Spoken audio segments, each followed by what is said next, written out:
Ya, selamat sore untuk kita semua. Di sini kami akan mempresentasikan tentang penyerangan dan penyerangan cyber security dan cara bertahannya. Sebelumnya kami perkenalkan diri kami dulu. Nama saya Dian Efraim dari S1 Informatika 2018 dengan NIM 11S1181069.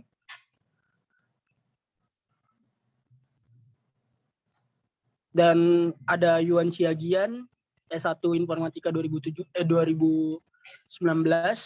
dengan NIM 11S19030 dan Michael Yeriko Henok Sian dari S1 Informatika 2018 S1 8064.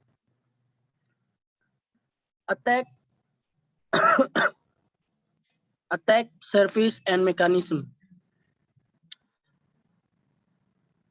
Yang pertama adalah penyerangan cyber security credential stuffing. Apa itu credential stuffing?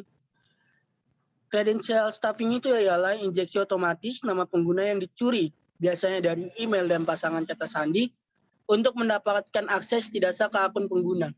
Menggunakan alat otomatis, sejumlah besar kredensial yang dikompromikan secara otomatis dimasukkan ke dalam aplikasi, biasanya aplikasi web, hingga keberhasilan tercapai. Setelah pengambil alihan akun tercapai, data akun dapat dicuri, transaksi penipuan dimulai, atau akun dapat digunakan untuk aktivitas jahat lainnya.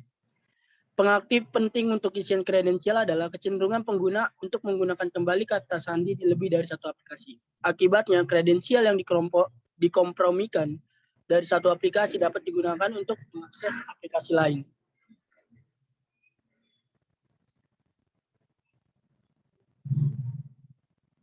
Bagaimana cara kerjanya? Serangan ini menggunakan bot untuk otomatis, untuk skala, dan didasarkan pada asumsi bahwa banyaknya pengguna menggunakan kembali nama pengguna dan kata sandi di berbagai layanan. Contoh kita misalnya mempunyai akun Google Mail. Itu misal kita mempunyai 3 akun Google Mail dan 3 passwordnya itu sama. Statistik menunjukkan bahwa sekitar 0,1 kredensial yang dilanggar yang dicoba pada layanan lain akan menghasilkan login yang berhasil. Kapankah serangan ini digunakan? Serangan ini digunakan ketika korban sudah terkena jebakan phishing ataupun data breach, sehingga penyerang dapat mendapatkan informasi yang digunakan oleh korban. Jika sudah terkena phishing, maka otomatis akan mendapatkan password, email, dan segala macam informasi tentang korban. Next. Hal yang dapat dilakukan untuk menghindari credential stuffing. Ya, ini akan dilanjutkan oleh saudara Henok Sihan. Hal pertama yaitu adalah implement behavioral analytics. Pengisian kredensial dapat lebih mudah dan cepat dideteksi jika organisasi mampu menetapkan dasar perilaku pengguna dan pola lalu lintas yang umum. Penawaran keamanan API seperti Salt Security API Protection Platform dapat secara otomatis membuat dan memelihara garis dasar perilaku umum dan mengidentifikasi aktivitas apapun yang menyimpang dari garis dasar, termasuk pergerakan data yang tidak normal dan upaya manipulasi token, ID pengguna atau parameter API. Yang kedua itu adalah hindari menggunakan email address sebagai user ID. Pengisian kredensial bergantung pada pengguna yang memanfaatkan nama pengguna atau ID akun yang sama di seluruh layanan. Risikonya semakin tinggi ketika ID adalah alamat email karena mudah diperoleh atau ditebak oleh penyerang. Untuk itu diperlukan nama pengguna yang unik untuk dapat mengurangi beberapa risiko serangan isian kredensial dan berpotensi mengekspos pengguna ke ATO. Selanjutnya yang ketiga adalah use CAPTCHA. CAPTCHA atau yang disebut juga dengan Complete Automated Public Turing Test to Tell Computer and Human Support dapat mengurangi efektivitas serangan isian kredensial dengan menantang pengguna untuk membuktikan bahwa mereka adalah manusia dan bukan bot atau komputer. seperti dengan cara mengidentifikasi objek tertentu dalam kumpulan gambar atau mengenali huruf yang terdistorsi. CAPTCHA mudah ditambahkan ke aplikasi atau situs, tetapi CAPTCHA dapat dengan mudah dilewati oleh peretas menggunakan browser tanpa kepala atau layanan pemecahan CAPTCHA. Pengalaman pengguna interupsi negatif tidak sepadan dengan jumlah keamanan yang diberikan CAPTCHA.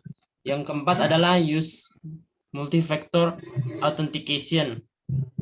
Pengisian kredensial bergantung pada skrip dan alat otomatisasi yang tidak dapat dengan mudah memberikan faktor autentikasi tambahan, terutama token autentikator ponsel atau token 2FA yang dikirim melalui saluran alternatif seperti email atau SMS. Mewajibkan pengguna untuk mengautentikasi dengan faktor autentikasi tambahan membantu mengurangi serang isian kredensial. Yang kelima yaitu deploy device flex printing and user profiling. Sidik jari perangkat menggabungkan atribut tertentu dari perangkat lunak untuk mengidentifikasinya sebagai unik, termasuk sistem operasi, jenis dan versi browser web, pengaturan bahasa, dan alamat IP. Teknik profil pengguna tambahan akan melacak bagaimana individu menggunakan perangkat dan aplikasi pada perangkat itu, seperti di mana mereka menyentuh layar atau seberapa cepat mereka menggerakkan kursor mouse. Saat menggunakan sidik jari perangkat sebagai pertahanan terhadap isian kredensial, orang berasumsi bahwa perangkat yang dikenali memiliki atribut tertentu pada satu hari yang sama yang terlihat dengan atribut yang sama di hari lain. Jika kombinasi parameter yang sama masuk beberapa kali secara beruntun, ini mungkin mengarah ke serangan isian kredensial. Kelemahan dari sidik jari dan pembuatan profil termasuk bahwa mereka memerlukan kode sisi clean yang dapat direkayasa balik dan dilewati, dan perlindungan ini dapat berfungsi dalam komunikasi API mesin to mesin atau langsung.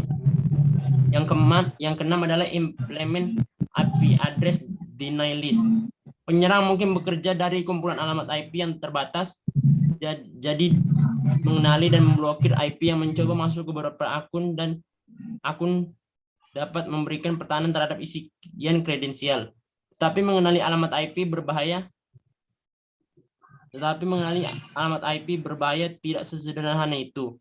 Laporan analisis tautan tersembunyi dari recorded future menunjukkan bahwa 92% IP yang mencurigakan tidak dimasukkan dalam daftar hitam. Seringkali karena batas kecepatan bisa sulit untuk dioperasionalkan di seluruh infrastruktur.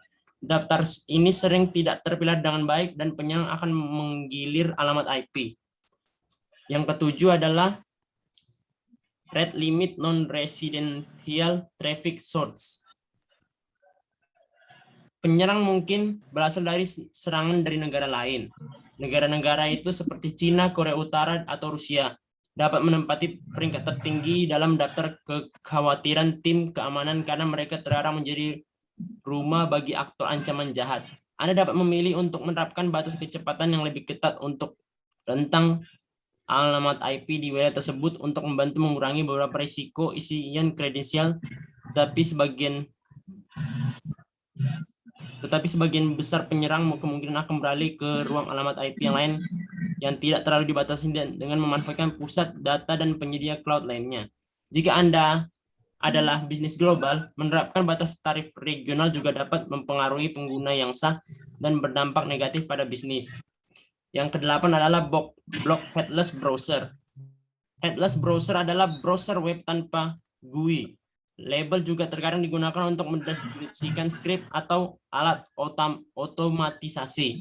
Headless browser dapat menjadi alat yang hebat untuk otomatisasi pengujian dan otomatisasi proses yang sering digunakan oleh tim pengembang, QA, dan bisnis. Mereka biasanya tidak digunakan untuk penjajahan web yang sah dan terkadang tidak memiliki mesin JavaScript yang tepat untuk mengeksekusi kode sisi clean.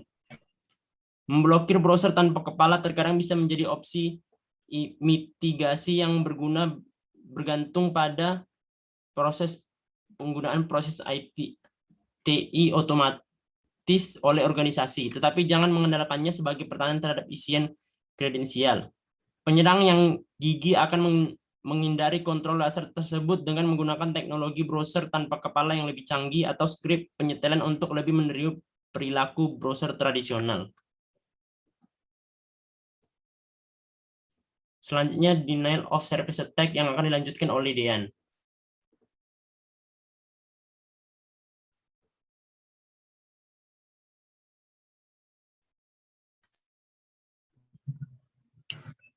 Maaf, denial of service attack yang akan dilanjutkan oleh Saudara Yuan Xiajian.